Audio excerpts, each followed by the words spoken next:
Hi, welcome to day 324. Today is Monday and it feels again like it's Wednesday. I'm confused with the days. What did I do after I woke up? First, I started cooking, and at the same time, I got a call from my old school because there are a few problems with the music for the ball choreography. At least the people think that there are problems. I can't see any problems here, so I was searching for another music piece that I can use for the ball choreography, and I found one, thank God. So I can use that now and show them on Friday. At 2 p.m. my dad and I drove to a few neighbor villages because we were visiting pharmacies again and I was asking for jobs. The weather was really strange today because here at home we had dark gray clouds, so it was really not sunny and it was not snowing, it was raining a bit. It was really warm today. And when we drove to the neighbor villages, the sun was shining, there were rainbows. So it was a really strange picture and there was a really strange light today. And when we drove home again, we stopped at the grocery store here in our village because they are selling Christmas trees there. So my dad and I today found our Christmas tree, but we did not buy it yet.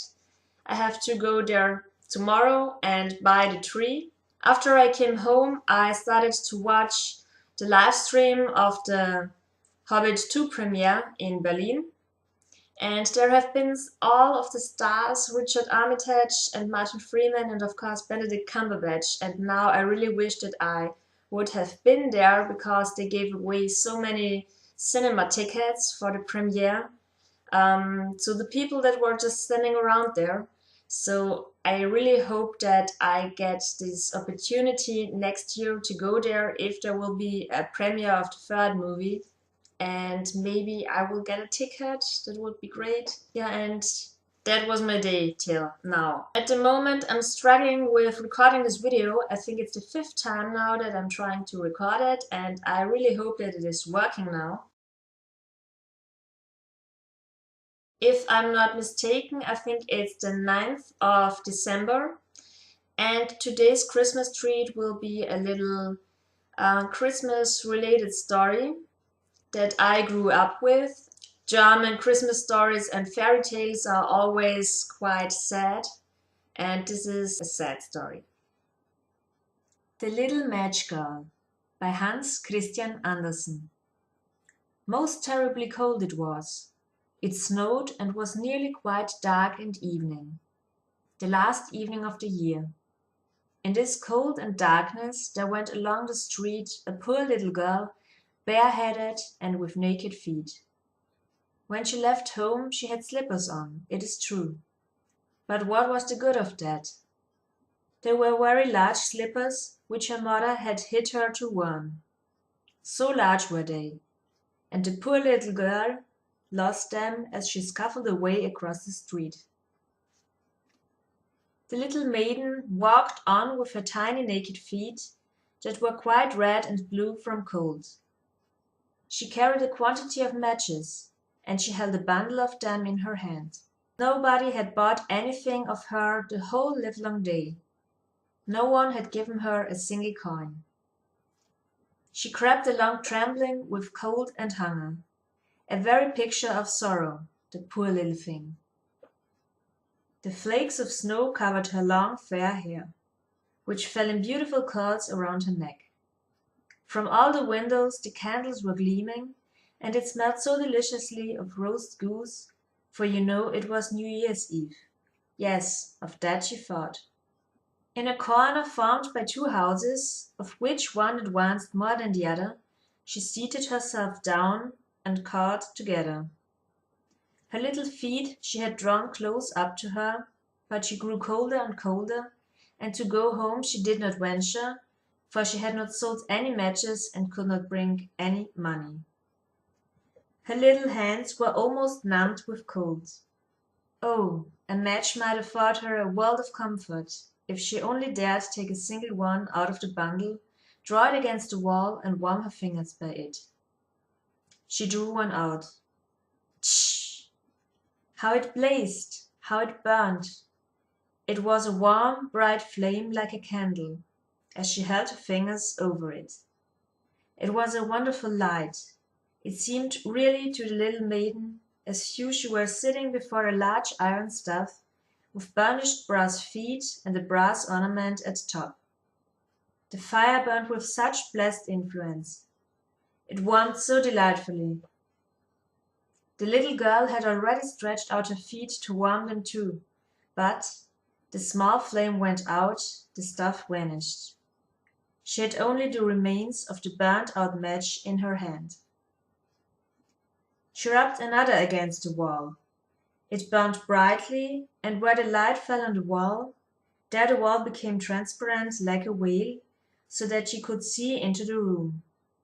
On the table was spread a snow-white tablecloth. Upon it was a splendid porcelain service, and the roast goose was steaming famously with its stuffing of apple and dried plums. The match went out, and nothing but the thick, cold, damp wall was left behind. She lit another match. Now there she was sitting under the most magnificent Christmas tree. It was still larger and more decorated than the one which she had seen through the glass door in the rich merchant's house. Thousands of lights were burning on the green branches, and gaily colored pictures, such as she had seen in the shop windows, looked down upon her. The little maiden stretched out her hands towards them when the match went out. The lights of the Christmas tree rose higher and higher. She saw them now as stars in heaven. One fell down and formed a long trail of fire. "Someone is just dead," said the little girl, for her old grandmother, the only person who had loved her and who was no more, had told her that when a star falls a soul ascends to God. She drew another match against the wall. It was light again, and in the lustre there stood the old grandmother, so bright and radiant, so mild, and with such an expression of love. "Grandmother," cried the little one, "oh, take me with you! You go away when the match burns out. You vanish like the warm stuff, like the delicious roast goose, and like the magnificent Christmas tree." And she rubbed the whole bundle of matches quickly against the wall, for she wanted to be quite sure of keeping her grandmother near her. And the matches gave such a brilliant light that it was brighter than at noonday. Never formerly had the grandmother been so beautiful and so tall. She took the little maiden on her arm, and both flew in brightness and in joy so high, so very high, and then above was neither cold nor hunger. They were with God.